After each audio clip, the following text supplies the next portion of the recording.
どうも、ダイキングです。本日も動画を見ていただき、ありがとうございます。今回はですね、iPhone16 の、開封レビューということでですね、もうこれでいいんじゃないかっていうね、いわゆるね、この標準モデルの方になるんですけども、前回ですね、iPhone16 Pro の開封レビューもしてますので、こちらもぜひね、ご覧いただきたいんですが、いろいろ試してみましたけど、16でいいかなっていう気はします。今回かなりね、完成度高くなってますので、そこら辺16 Pro とね、どういった違いがあるのかみたいなところも、最後お話ししたいと思いますので、詳細なレビューね、また1週間、1ヶ月とか続けていきますので、気になる方はね、あとケースとかもいろいろ紹介しますので、チャンネル登録ね、通知ベル押してもらうとね、届きやすいと思いますので、お願いいたします。ということで、早速ね、見ていきたいと思うんですけど、デザインね、で、カラーね、昨日ね、見てきました。全部。ちょうどね、これ昨日ね、Apple Store かな見てきたんですけど、ティールね、非常にいい色でした。グリーンっぽい色もね、すごい迷ったんですけど、めっちゃいいなと思った。うん。見た目は前のね見た目は一緒なんですけども、すごいねこの、でブラックかな、でこれも高級感あってね、15から結構ブラックが高級感あったのでめっちゃいいっすよねこれでも確かプラスかな、見た感じね。でピンクもね可愛いですよね。ショッキングな感じで、いやいいいいぞいいぞ。今回、僕レビューするのはこのウルトラマリンなんですけども、すごいねやっぱ背面が若干淡くなっててめちゃくちゃいいです、正直言うと最高にいいんですけど、でホワイトだけね実機がねちょっとなかったんですけども、白はもうちょっと白っぽい感じだったかな。ちなみに今見てもらってた動画は iPhone この16で撮影してます。どんな感じかっていうのも今見ていただいた通り綺麗にね、撮れてるのかなと思います。で簡単にちょっと比較してみたいかなと思いますね。背面でカメラ部分の質感はねすごいよって、今回なんでカメラコントロールが右下についてますね。側面がアルミ素材なのかな確かね。で後ろはUSB-C とかですね、すごいシンプルなんだけど SIM カードスロット入ってますね。で今回このアクションボタンかなが搭載されてますので、プロモデルにしかなかったんですけど、カメラ周りがねちょっと濃くなってていい感じなんですよね。カメラコントロールもね若干出っ張り、ほぼないか。で画面はね一緒ですかね。ディスプレイに関しては今回 6.1 インチになってますので、画面サイズは特に変わんない。で、プロと比べてもね、そんなに変わんないかなと思います。で、持った感じやっぱ 170g なので、手の収まりとかがね、やっぱいいっていうか軽いんだよね。カメラコントロールもね、起動できますけど、ちょっとサクッと見るか。で、15とかとも比べてみようかな。こちらが実機になっております。さっき見てもらったんでね、非常に分かりやすいとは思うんですけども、15がちなみにこんな感じになってます。15ね、もうこれピント泣かせなんだよ。真っ白に見えるよね、本当にね。白いライト今ちょっと当ててるんであれなんですけども、全然、本体サイズはね、全く同じなんじゃないかなと思います。で、このカメラコントロールのところがね、ついてますので、どうですかね、どっちが好みですか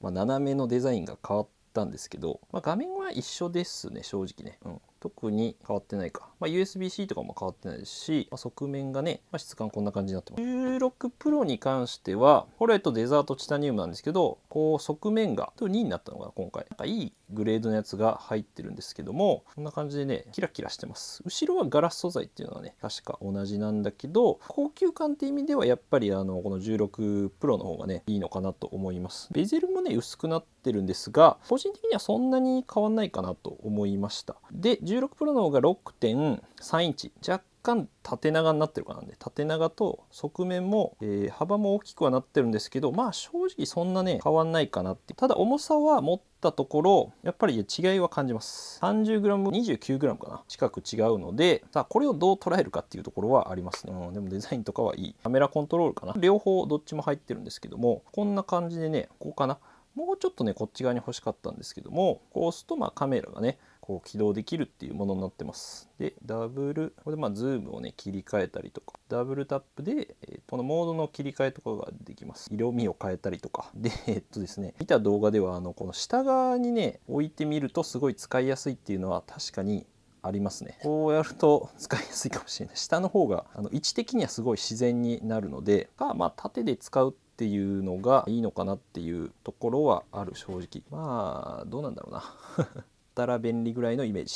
被写体深度とかいろんなこう色味を変えれるのはいいなとは思うんですけど、はい、どうですか、可愛いけどね。今回ねESR のケースもね送ってもらってですね、一旦これつけてるんですけど、カメラコントロールのとこ空いてる、ここはスタンドになっております。でマグセーフこちら対応してまして、米軍の後見る企画かな。詳しくはね次の動画で色保護フィルムとかも紹介しようかなと思うんですが、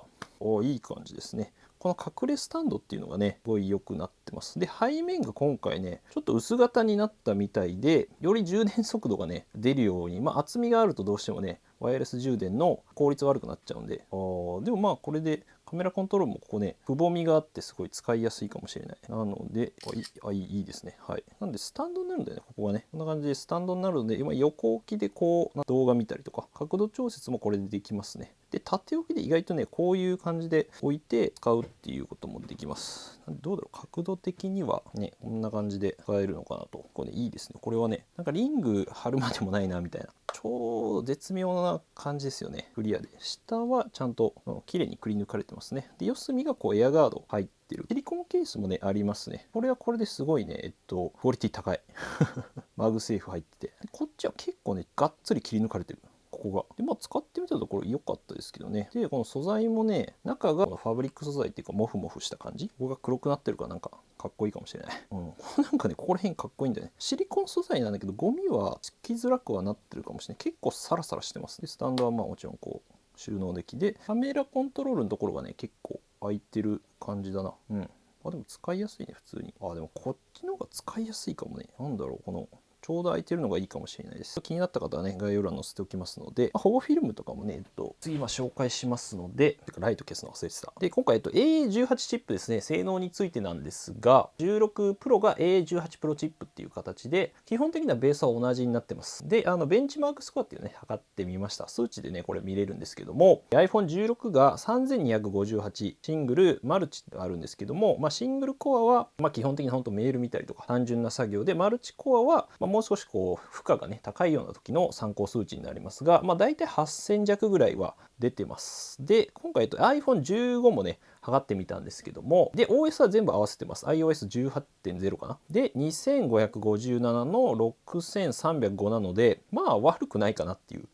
でもステップアップはしてますね。 iPhone15 が A16 とかなんで、そう考えると最新のにはなってるね。で16 Pro はちなみにですね3375かなと8274っていう、これも実際に測ったんですけど、そこまでやっぱり変わらないかなっていう、実際使ってみても思いました。ゲームとかもね後でします。で暗筒ベンチマークでございますが、これも数値でね測れるんですけど160万点ぐらいなんで、十分ですね正直ね。で16 Pro に関してもだいたい162万点とかなのかなだったので、ほとんど変わんないかなっていうところですね。ゲームしてみてもそんなに違いは正直分かんなかったかな。ゲームちょうどしてみますけど、ゲームとねスピーカー性能、これシンジモールのケースつけてますけど、最後解説しますね。でゲーム性能ね、めっちゃ音いいんだよ。とりあえずアサシンクリードいきます。はい、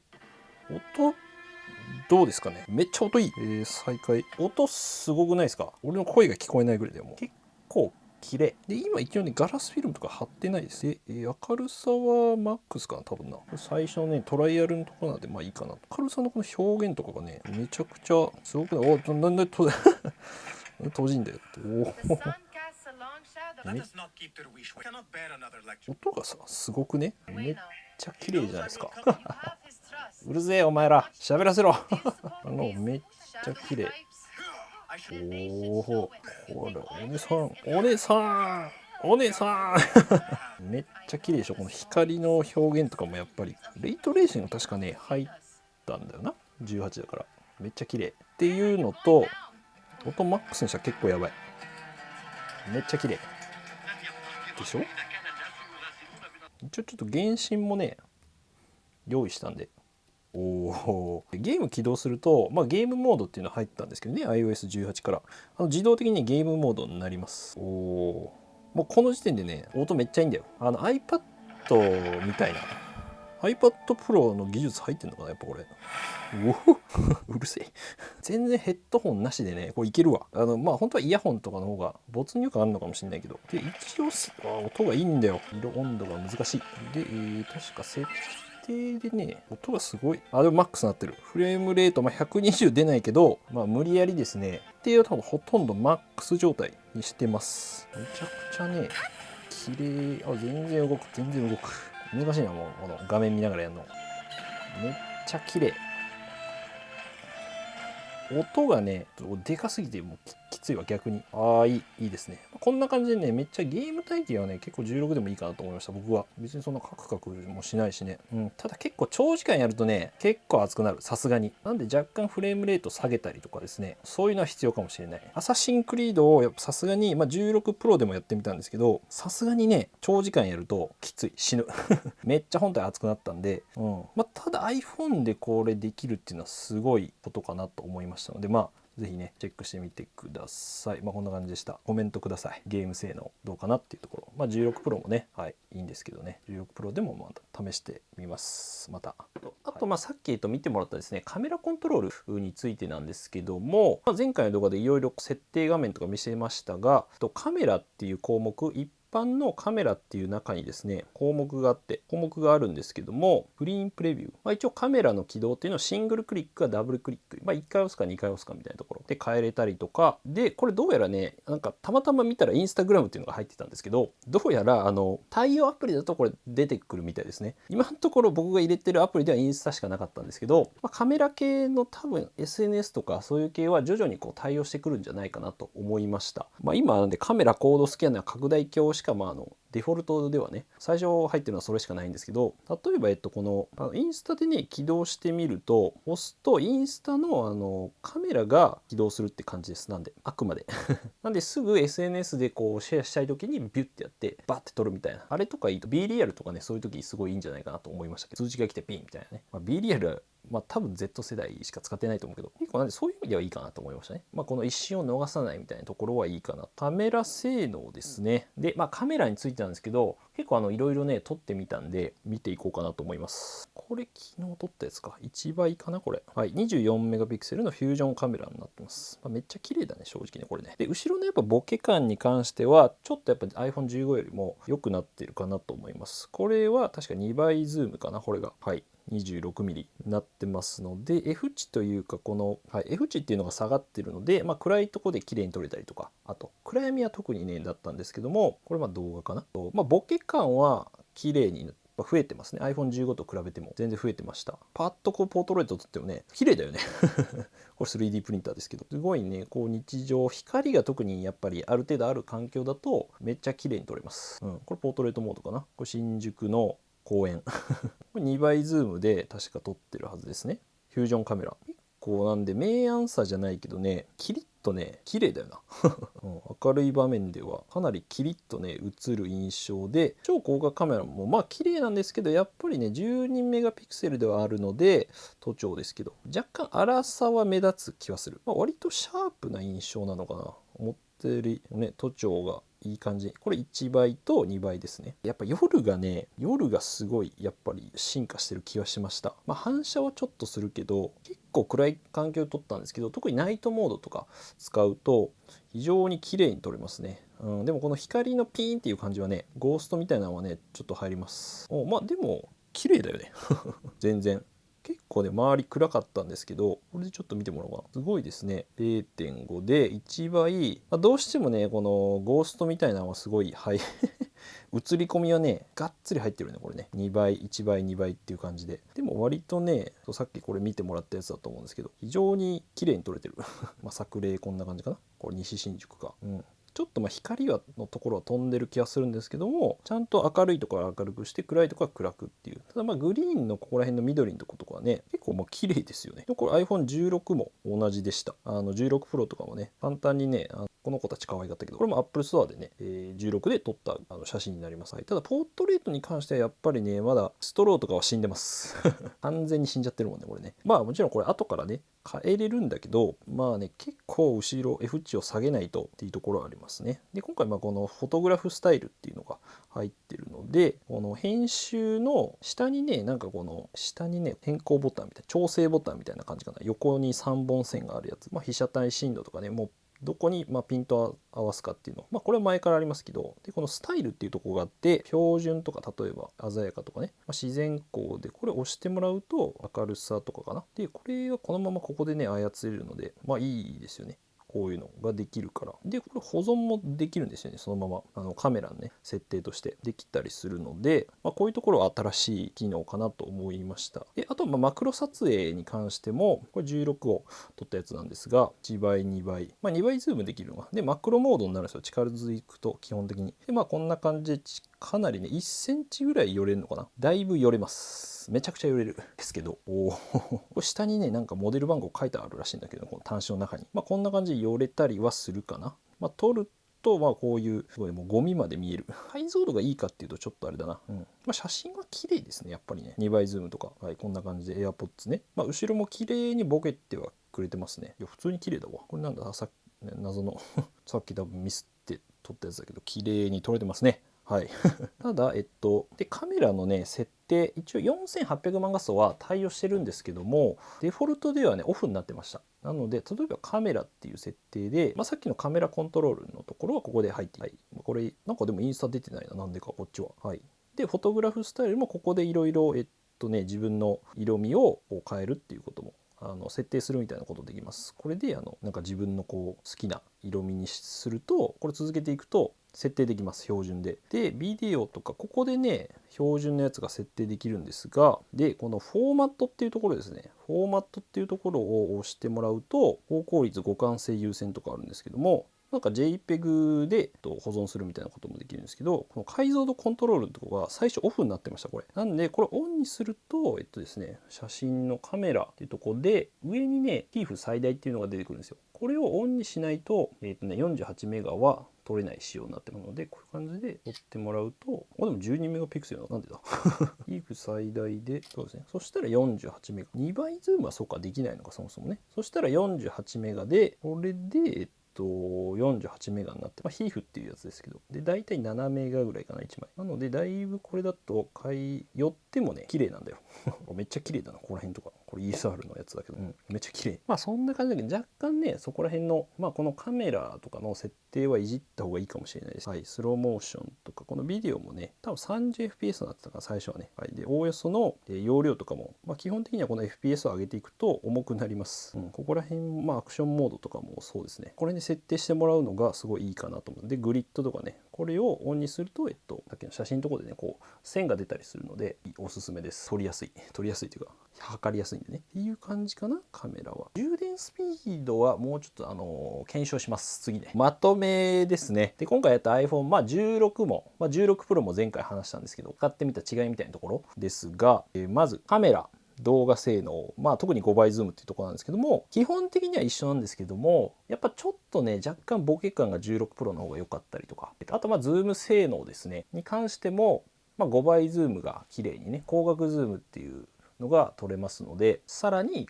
望遠性能っていうのがあるかなとこだったりとか、あと夜景に関してもね若干やっぱ16 Pro の方がちょっといいなと思いました。めちゃくちゃ変わるわけじゃないんですけど、であとやっぱこの本体の高級感ですねに関してはどうしてもやっぱ16 Pro の方がありますけど、これは16は16でね全然いい。16が別に高級感がないわけじゃないんですけど、比べるとっていうところ、でもウルトラマリンいいけどね。でやっぱこの重さやっぱ軽いです。やっぱ16はなので持ちやすいし、横幅とかも変わってないはずなんで、だいたい 30g ぐらい違うので、ここは結構ね持って感じると思います。16 Pro はちょっとずっしりした、よく言えば重厚感あるっていう感じですか。画面の滑らかさに関してはこれは結構個人差ありますけども、一応 60Hz iPhone16 はで iPhone16 Pro は120Hz の倍のリフレッシュレートあるので、見てみると分かるんですけど滑らかさ、ただ個人差結構あって感じない人は感じないんで、どうなのかなっていうところはあります。で使ってみて特にこの変わってない点ですね。性能面に関してはやっぱり感じないです正直。なんでその画面の滑らかさぐらいかな、感じるとしたら変わらないっていうのと、あと画面の明るさとか見やすさに関しても、ほぼ誤差レベルかな。若干16 Pro の方が画面は大きくはなってるんですが、使ってみた感想はほぼ誤差レベル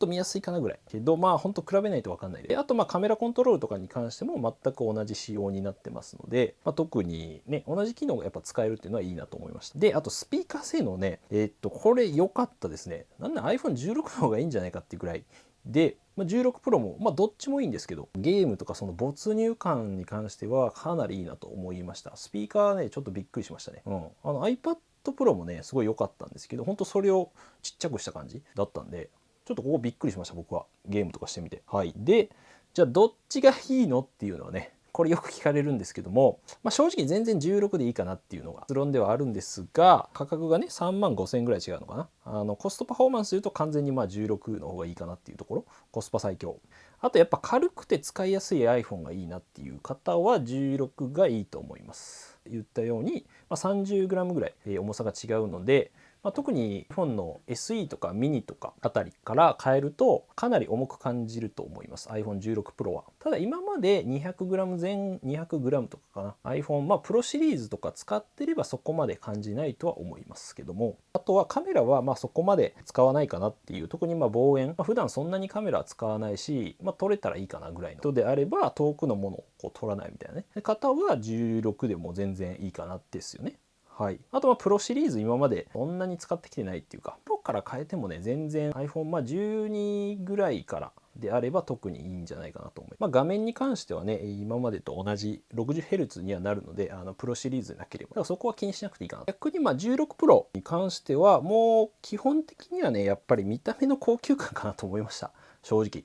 特に今回のこのデザートチタニウムに関してはすごいラグジュアリー感はあります。重厚感もあるしね。はい、あとはカメラとか、マイクですね、性能に関しては基本一緒なんですけども、若干ね差はあるかなって感じました。今回15と15 Pro よりねちょっと差がある感じはしたので、マイク性能は16 Pro 結構良くなってる。いろんなね音も後からねいじれる機能はどっちも入ってるんですけど、ゲーム体験に関しては16 Pro っていう風にね言ってたんですけど、結構ね16でもいいですわ120Hz をこの小さい画面で体感できるかっていうとちょっと難しいんですよね、正直。iPad だったらいいかなと思ったんですけど、16でやってみて全然良かったんで体験がだ結構熱くなりますけどね、さすがにアサシンクリードとかそういうコンソールゲームみたいなのやると。ただしスピーカーに関してはほぼもうどっちもいいかなっていう、16でも全然いいかなっていうレベルだったんで、はい、はい、ということで皆さんね是非いかがだったでしょうか。16使ってる人とかこういった、コメントでもいいですし、もし質問とかあればね、気軽に他の人がね答えてくれたりもしますので、僕は一応全部見てますけど、是非コメントお待ちしております。で今回あと紹介したケースとかもね概要欄に載せてありますので、あと16 Pro のレビューとかもありますし、あと Apple Watch とか、AirPods とかに関してもねレビューしていきますので、気になる方はぜひねチャンネル登録と通知ベルを押してお待ちください。あとこの動画良かったと思ったら高評価もお願いいたします。はい、ということでまた次回の動画でお会いしましょう。良い一日お過ごしください。じゃあまたね。いや全然16でいいね。軽くて使いやすいのよ、そこかな。でゲームもねもう全然いいなと思いました、正直16で重厚感はあるけどね、画面は確かにでかいっちゃでかいんだけど、ぶっちゃけそんな変わんねっていうのはあります。はい、でちょっと簡単にケースをね振ってもらったんで、おまけでねシンジモルのケースをちょっと簡単に見ようかなと、おまけで。これねパッケージがねおしゃれでした。韓国のメーカーさんのが確かねみたいでおしゃれじゃね。ちょっとこう開いてるんですけども、で2種類ねクリアケースあって、マイクロフィット薄いバージョンかな、こっちはマイクロフィットベーシックっていうタイプ、見た目はね分かんないです。ベーシックとここがM マイクロベーシックほぼ一緒だけどおしゃれ。パッケージがやっぱ韓国だから、はい、めっちゃおしゃれなんで、一応 M エアロフィットの方が薄いです、かなり。でこのマイクロフィットかな、 M マイクロの方が、もうどっちがどっちか分かんなかった。こっちはちょっとシリコン素材が入ってる感じかな。で若干厚みがあるんで耐久性は多分こっちの方がいいけど、見た感じパッと見分かんないです。僕でも薄型が超薄型好きなんで、ほぼ裸の感覚でねこれ使います。で見た目も良くて、でちゃんとこの LED のところもね穴開いてるタイプですね。でカメラコントロールのところもね、綺麗に開いてるから、いやこれはこれでいいんだけど、やっぱ薄くこうシンプルに使いたい人にはめちゃくちゃいいです。で磁力ね結構強いんですよ、このシンジモルのやつって。なのでこれ安いしね、このシンジモルのやつ1000円台で買えるので、はい、耐久性求めるならこっちかな。もうどっちが分かんなくなっちゃったエアロ、ベーシックの方だな多分な。はい。まあ、一応概要欄貼っときますけど、はい。ちょっとチェックしてみてください。まあ、軽くていいな。はい。まあ、こっちの方が耐久性はあると思う。薄型は結構ね、落とすとね、割れちゃいます、正直。パキンって。まあ、15で使ってたんで分かるんですけど。うん。いい。ぜひ、チェックしてみてください。薄型好きな方はね。